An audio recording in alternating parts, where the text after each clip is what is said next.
পাবি সাধন পথে যাবি যদি ভজন পথে যাবি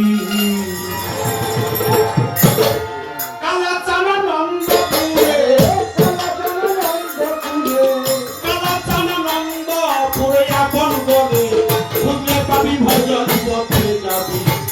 সাধন পথে যাবি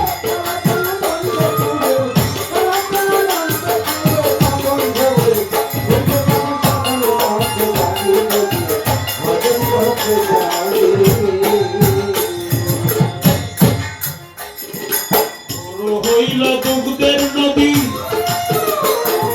জানিলে মন্থনের বিধি করিয়া সুদানি দি খাইলে অমর হরি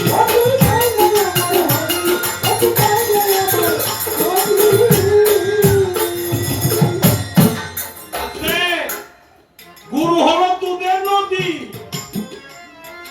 এটা মন্থন করার পদ্ধতি শিখতে হবে ভক্তি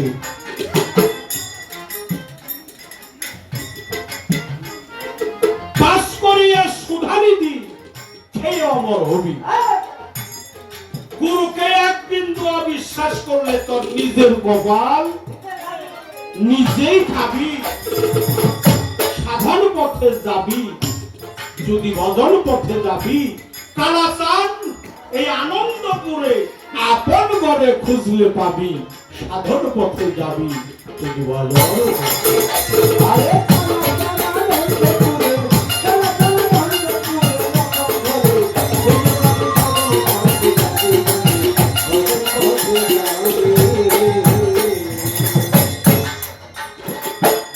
হলো দুগ্ধের নদী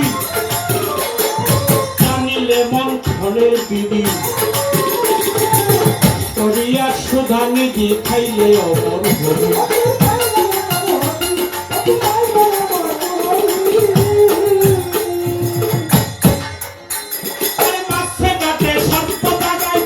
গুরুর ছবি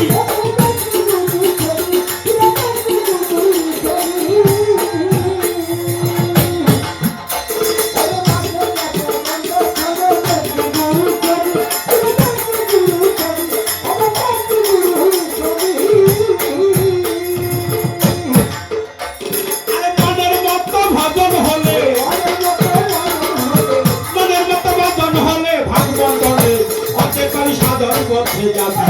ভজন পথে যাবি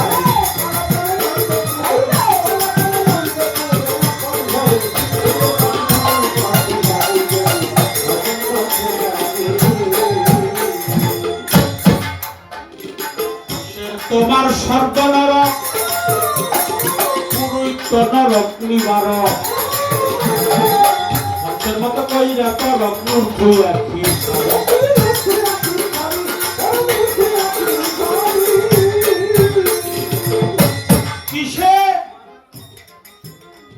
কিসের তোমার স্বর্গ নরক কিসের বেহেশত কিসের দুর্যোগ বেহেশতের আশায় তুমি মালিককে পাওয়ার ইবাদত করিও না তুমি এমন ইবাদত করো যে ইবাদতে তোমার মালিকের নৈকট্য তুমি লাভ করতে পারো বেহেশতের আশায় না দুর্যোগের ভয় না বেহেশতের আশায় যারা আল্লাহর ইবাদত করে আল্লাহকে পাওয়ার জন্য যারা করে না ওরা আমার মতো দুরাচারী মানুষ এই জন্য মাওলা আলী বলছে তুমি এমন কর্ম করো বেহেশতের আশা করিও না বেহেশতই যেন তোমাকে চায় এমন কর্ম করো জান্নাত যেন তোমাকে চায় জান্নাত যেন বলে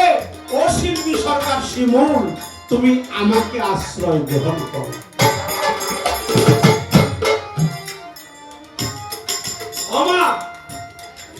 তুমি যে গুরুরে ধরছ গুরু কি তোমাকে ধরছে আমি তো আমার লাল মামনের নামটা শুনি আমার নাজিম ইসলাম আমার জাকির ইসলাম আমার মজিদ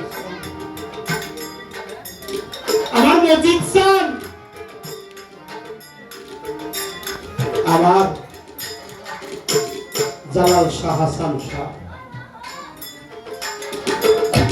আমি যে মনে মনে বলি আমি গুরুকে ধরছি, কিন্তু গুরু আমাকে ধরছে কিনা এটা তো আমি কখনো জানি না। আমার গুরু যদি আমাকে ধরে তাহলে আমার গুরু ধরার সার্থক হয়ে যাবে, নাইলে আমার এই গুরু ধরা কখনো সার্থক হবে না। চারণ কবি রাধাবাবু সরকার বলছে, গুরু ধরলে কি সব মিলে? ও তোর ভক্তির ধনে তুষ্ট হয়ে গুরু নিজে না ধরি।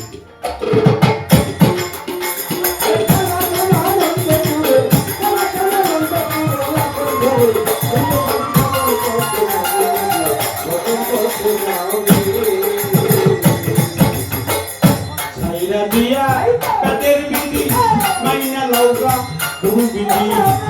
রোমান সাবিয়ায় মন বর্তমান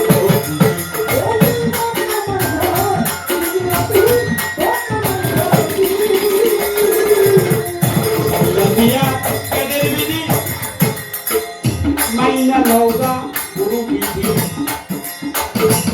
রোমান সাবিয়ায় মন বর্তমান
খুঁজলে পাবি,